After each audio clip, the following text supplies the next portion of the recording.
Welcome to Too Fond of Books. My name is Janelle and this is my March Mystery Madness recommendations video for the prompt place. So in this prompt we're looking for titles that have a place in them. And so I've got a good variety here for you that should get your mind whirring with what the possibilities are for this prompt. I'm going to start with books that I have that actually have the word place in the title. I have 3 from the Victoria Thompson series. This is set in turn of the century New York, and I really like this series, and you could actually use any of the books from this series for this prompt because they all have the name of a place in New York City in the title. The main character is widowed midwife Sarah Brandt and New York City detective Frank Malloy. So we have Murder on Astor Place, which is written in 1999 and it is the first one in the series. Murder on St. Mark's Place, written in 2000, it's the second one in the series. And Murder on Waverly Place, written in 2009, and it is the 11th in the series. This is a long-running series that I really enjoy it. Okay, I also have Rutland Place by Anne Perry. This was written in 1983, and it is the 5th in her Charlotte and Thomas Pitt series, set in Victorian England.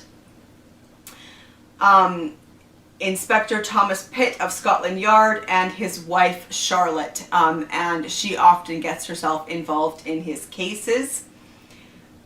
When Charlotte learned of her mother's distress in losing a locket with a compromising picture, she did not know that it was the beginning of several bizarre events that would end in sudden death. Alright, I also have Buried in So Sweet a Place by Stanton Forbes. This was published in 1977. The future looked bright for Mary Kate Donovan, a spirited young Irish girl who by a stroke of good fortune had landed a job on the Boston Globe, a highly unusual accomplishment for a young woman in the year 1918. Of course, writing advice to the lovelorn as Dear Priscilla was not the most respectable kind of journalism, but to Mary Kate it meant independence and the start of a new life. Unfortunately, the men in her life didn't seem to see it that way. Her father and her brothers claimed that she was putting on airs. Her friend Pete at the Globe feared she was losing her femininity. Even the man she loved, who also happened to be her boss, had his doubts. And somewhere, watching her every move, a man she knew only as Miserable Mouse was preparing to teach Mary Kate Donovan the error of her ways. For he had had problems with women before, and despite Dear Priscilla's advice, he had found his own solution: murder. And finally, An Uncertain Place by Fred Vargas. This was written in 2011, and it is the 6th in the Commissioner Adamsberg Investigates series. This was translated from the French by Sean Reynolds.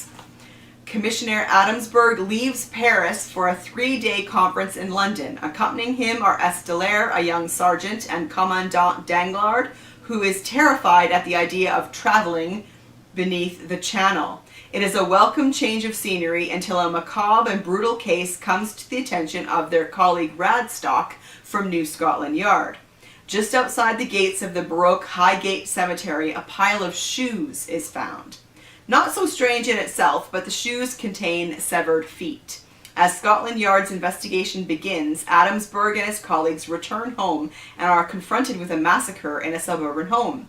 Adamsberg and Danglars are drawn into a trail of vampires and vampire hunters that leads them all the way to Serbia, a place where the old certainties no longer apply.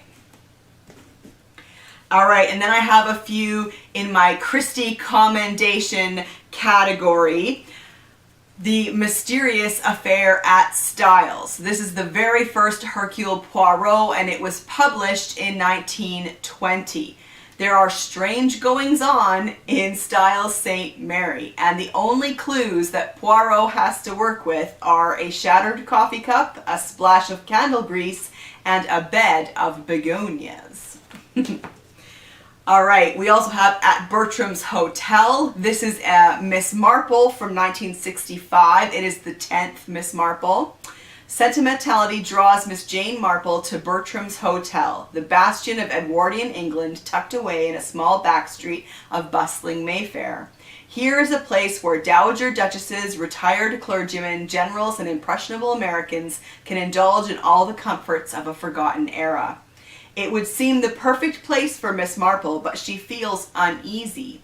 Something sinister lurks beneath the well-polished veneer. Everything runs to the precision of a well-managed play. Too perfect. Even the murder seems rehearsed. Death on the Nile. This is a Poirot from 1937. It is the 17th Poirot, and I absolutely adore this one. He is on holiday in Egypt. He is on a steamer ship going down the Nile. So it is a closed circle traveling mystery that is so good. And then a Caribbean mystery. This is another Marple from 1964. This is the 9th Marple. She is sent to the Caribbean on a holiday by her nephew, Raymond West. It's another guest, Major Palgrave, who incessantly tells boring stories of his early life in Kenya. And then he starts to tell her about a murderer he has known. He reaches into his wallet for a picture, and then he is suddenly interrupted. And what follows is murder.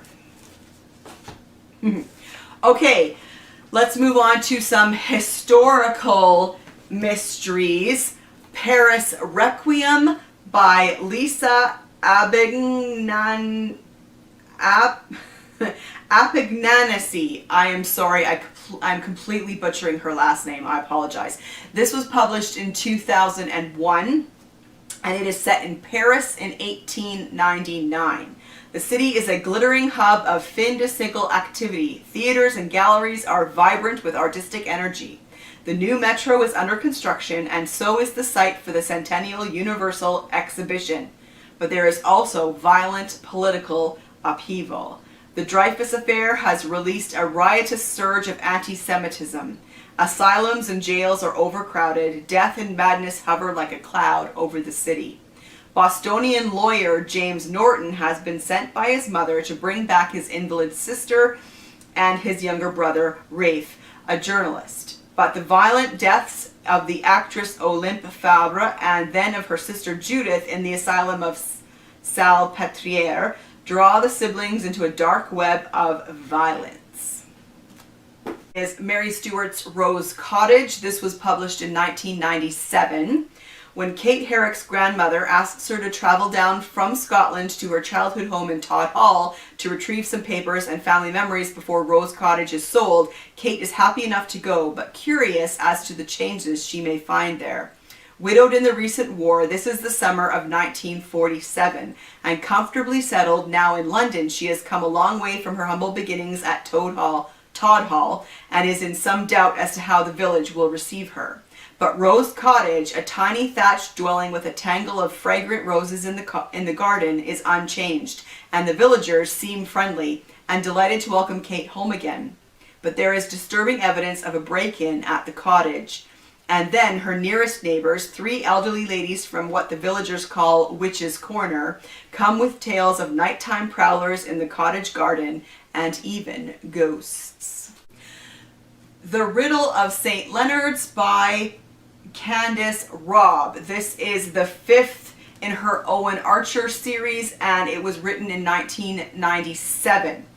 Medieval York is wrapped in a dangerous riddle that only Owen Archer can unfurl. The fetid summer heat of 1369 has the citizens of York besieging Owen Archer's apothecary wife Lucy for physics against noxious vapors. But more than pestilence is in the air. Owen is summoned to investigate the theft of rare treasures from St. Leonard's Hospital and the untimely deaths of aging patients. What links a brutal robbery, a fatal fire, a lay sister some still call whore, and a homeless urchin who shoots an arrow as straight as Owen himself? Country lore and town gossip lead him deep into the past toward a killer with a heart blacker than the plague itself. The Masters of Bow Street by John Creasey. I debated putting this one in because it is a mystery, but it's more historical fiction probably. This was written in 1974 and it is a multi-generational saga of the creation of Scotland Yard. So the two great families joined by an accident of fate. The Masters of Bow Street begins with the lawless squalor of early 18th century London and ends in the age of Victoria with the creation of Scotland Yard. This is just, it was a really good read, really interesting about the creation of Scotland Yard. Okay, and then Death at St. James Palace by Deryn Lake. This was published in 2002 and it is the 8th in her John Rawlings series. These are set in Georgian England. Famous magistrate John Fielding, known as the Blind Beak to the mob, is to be honoured with a knighthood.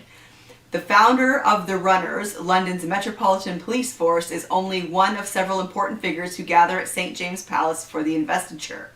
As the audience eagerly crane for a glimpse of the new queen, rumoured to be the ugliest England has ever seen, nobleman George Goward tumbles down the palace's great staircase to his death. Only one person witnessed anything untoward, John Fielding, a blind man. A whispered sentence, an exhalation of breath. These are the only clues to suggest the fall was no accident. Apothecary John Rawlings, accompanying the magistrate to the ceremony, offers his investigative skills once more and is soon drawn into the middle of a very puzzling mystery. The Hanover Square Affair by Ashley Gardner. That is a pseudonym for Jennifer Ashley, if you're curious. This was written in 2003 and it's the first in her Captain Lacey series set in Regency, England. Cashiered cavalry officer Captain Gabriel Lacey of the 35th Light Dragoons lost much on the battlefield during the Peninsular Campaign, but he still retains his innate sense of right and wrong when faced with injustice. Hanover Square is one of the wealthier neighbourhoods of London, certainly not an area where one would expect a riot. However, Captain Lacey spies a mob howling for blood before a group of cavalrymen disperses them and the leader of the rabble is felled by a bullet in the back. The wounded man, Thornton, believes his daughter was kidnapped right off the street and is being held captive against her will at 22 Hanover Square, occupied by one Josiah Horne. Looking into the matter, Lacey involves himself not only in the mysterious disappearance of a beautiful young woman, but also the sinister endeavors of an enigmatic crime lord and the murder of a country squire's maid. The Dead Woman of Deptford by Anne Granger. This was published in 2016 and I love this series. The 6th Inspector Ben Ross mystery. On a cold November night in a Deptford yard, dock worker Harry Parker stumbles upon the body of a dead woman. Inspector Ben Ross is summoned from Scotland Yard to this insalubrious part of town, but no witness to the murder of this well-dressed middle-aged woman can be found. Even Jeb Fisher, the local rag and bone man, swears he's seen nothing. Meanwhile, Ben's wife Lizzie is trying to suppress a scandal. Family friend Edgar Wellings has a gambling addiction and no means of repaying his debts. Reluctantly, Lizzie agrees to visit his debt collector's house in Deptford, but when she arrives, she finds her husband is investigating the murder of the woman in question. Edgar was the last man to see Mrs. Clifford alive, and he has good reason to want her dead. But Ben and Lizzie both know that a case like this is rarely as simple as it appears. This is a series set in Victorian London. The Body in the Thames by Susanna Gregory. This was published in 2011 and it is the 6th in her Thomas Chalner series. I also really enjoy this series. It is set after the Restoration. London swelters in a heat wave in the summer of 1664, and in the corridors of power the temperature is equally high as an outbreak of war with the Dutch threatens to become a reality. In the dilapidated surroundings of the Savoy Hospital, a delegation from the Netherlands has gathered for a final attempt to secure peace between the two nations. Thomas Chalner, active in Holland during Cromwell's time, knows many of the delegates, including the sister of his late wife. Then the body of his former brother-in-law is found in the Thames. Chalner discovers that the dead man has left enigmatic clues pointing to a motive for his murder. Was he involved in a plot to steal the crown jewels, or did he fall foul of one of the many people in London who are determined that the peace talks will fail? And then finally in this category, The Ashes of London by Andrew Taylor. This was written in 2016 and is the first in the series. 1666, as the city burns, the hunt for a killer begins. As the great fire consumes everything in its path, the body of a man is found in the ruins of St. Paul's Cathedral, stabbed in the neck, thumbs tied behind his back. James Marwood, the son of a trader, is forced to hunt the killer through the city's devastated streets. There he encounters a determined young woman who will stop at nothing to secure her freedom. When a second murder victim washes up in the Fleet Ditch, Marwood is drawn into the political and religious intrigue of Westminster and across the path of a killer with nothing to lose. All right, and then I have one cozy series to recommend, and any book in the series will do because they all have a place name in the title. This is the Maggody series by Joan Hess. I love this series. They're a series written between 1987 and 2010. There are 16 of them, and they are set in Maggody, Arkansas, population 755. And the main character is Chief of Police Arlie Hanks. It is peopled with, you know, unusual, quirky characters. Her mother is in town and she runs a restaurant. And I think they're great. They're very entertaining, but they're also just really good mysteries as well. The Notting Hill Mystery by Charles Warren Adams. First published between 1862 and 1863 as an 8-part serial in the magazine Once a Week. Widely acknowledged as the first detective novel, the story is told by insurance investigator Ralph Henderson, who is building a case against the sinister Baron R., who is suspected of murdering his wife. Henderson descends into a maze of intrigue, including a diabolical mesmerist, kidnapping by gypsies, slow poisoners, a rich uncle's will, and 3 murders. Presented in the form of diary entries, letters, chemical analysis reports, interviews with witnesses, and a crime scene map, the novel displays innovative techniques that would not become common features of detective fiction until the 1920s. Death Walks in Eastrips by Frances Beading. This was published in 1931. Set in a quaint English seaside resort, the complex plot of Death Walks in Eastrips incorporates all elements of the classic British crime novel. A double identity, a soaring body count, a case of extortion, and a dramatic courtroom scene. The Cornish Coast Murder by John Bude. Now you could read any number from his series because they all have place names in the title. This one is from 1935. The Reverend Dodd, vicar of the quiet Cornish village of Boscawen, spends his evenings reading detective stories by the fireside. But heaven forbid that the shadow of any real crime should ever fall across his seaside parish. The vicar's peace is shattered one stormy night when Julius Tregarthen, a secretive and ill-tempered magistrate, is found in his house in Boscawen with a bullet through his head. The local police inspector is baffled by the complete absence of clues. Luckily for Inspector Bigswell, the Reverend Dodd is on hand and ready to put his keen understanding of the criminal mind to the test. The Cambridge Murders by Glyn Daniel. This was published in 1945, and it is set at Fisher College at Cambridge. One morning, people are clamoring for admission on the last day of term were admitted to find lying across their path the body of one of the college porters. The murder of the porter begins a mystery which is deepened when it is found that the unpopular dean of the college is missing.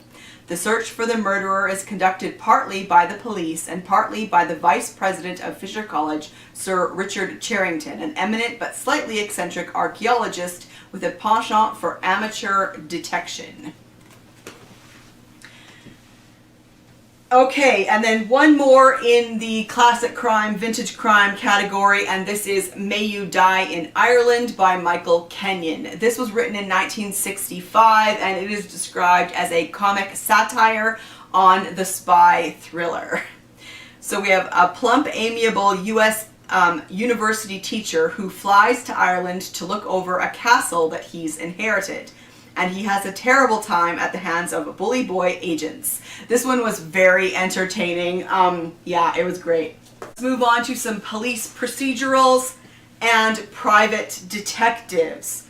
Murder at Tamburlaine by Elaine Dollery. This was published in 1998. A mysterious caller is at the bursar's house, an eerie message from the past, a sudden outbreak of influenza with a tragic consequence. The inexplicable death of the bursar's wife. Things are not what they should be at Tamburlaine Manor School, and Inspector Masters and Sergeant Smith fear much worse is in the offing. Malice in London by Graham Thomas. This was published in 2000, and it's the fourth of the series, and 4 of the 5 in the series have names in the title, places in the title that you could use. This is Detective Chief Superintendent Erskine Powell is the detective. When a murder victim is discovered in the murky waters of the River Thames, Erskine Powell of Scotland Yard plunges into the most diabolical case of his distinguished career. A second brutal slaying draws Powell even deeper into a tangled web of greed, deception, and blackmail. From Tower Bridge to Soho, from Mayfair to Bloomsbury, Powell throws a dragnet across London, racing against time to link 2 savage crimes and stop a cold-blooded killer dead in his tracks. And then we have Whatever's Been Going On at Mumblesby by Colin Watson. This was published in 1982, and it is the 12th in the Flaxborough Chronicles. This is also the last of the series. The inspector is Inspector Pirbright. It is set in a small town in England, and it is described, the series is described as having a comic and dry wit. Something's been going on at Mumblesby. Inspector Pirbright finds it odd that a widow should be trapped in a bathroom during her husband's funeral. Odder still that she should own priceless antiques purchased without bills of sale, among them a carefully exhibited and heavily protected lump of wood. The further he investigates, the more he uncovers about old secrets, strange dealings, and murder. And then I have 2 in the other category. This is The Oxford Inheritance by Anne A. MacDonald. This was published in 2016. When Cassie Blackwell arrives at the illustrious Raleigh College at Oxford, she hasn't come for the academics, the ivy-covered archways, or even the pub crawls and formal balls. She's on a mission to find the truth about her mother. Raised in America, Cassie has no idea that her mother had ever studied at the famed college until she receives a mysterious package. Enclosed is a ticket stub, Plymouth to New York by boat, 1994, a picture of Joanna in the full black robe regalia of Oxford University, and a cryptic note. Yearning for answers, Cassie travels to England, where she is plunged into the glamorous, secretive life of Raleigh College. Cassie finds a world like no other, full of ancient tradition, privilege, and murder.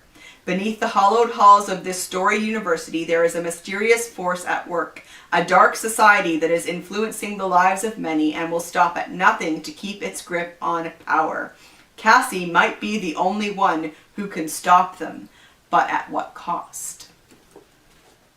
And then finally, The Haunting of Lamb House by Joan Aiken. I wasn't entirely sure if this one counted because it's a little more of a ghost story than a mystery, but I'm going to include it anyway because it is set at Rye, and I love Rye. Erin and I spent 2 days there when we were in England before. We just loved it. It's such a cool town. It's on the south coast of England, and this book was written in 1991.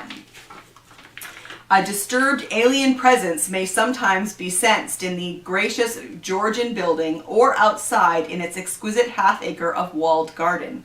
E.F. Benson actually saw the ghost. Henry James felt it. Or why, as soon as he moved in, should he write The Turn of the Screw? This is the story of what might have happened to cause the haunting, told in 3 parts. The imagined story of Toby Lamb, whose father built the house that now stands at the top of Mermaid Street in Rye, and episodes that occurred, or easily might have occurred, during the occupancy of 2 famous literary tenants who later played their part in the building's history. Each ghostly tale takes on the particular flavor of its main participant. That of Henry James, all hints and shades. E.F. Benson, visited by a more robust and swinging spectre. Toby Lamb's own tale of a small 18th century tragedy whose griefs and frustrations will reach forward to haunt, shadow, and perplex the later arrivals. How will they respond to his messages? The restless ghost pleads for some service to be performed, but what? Who was this dark stranger that E.F. Benson encountered in the garden? What agency set the fire that nearly destroyed Henry James' study? So there you have it.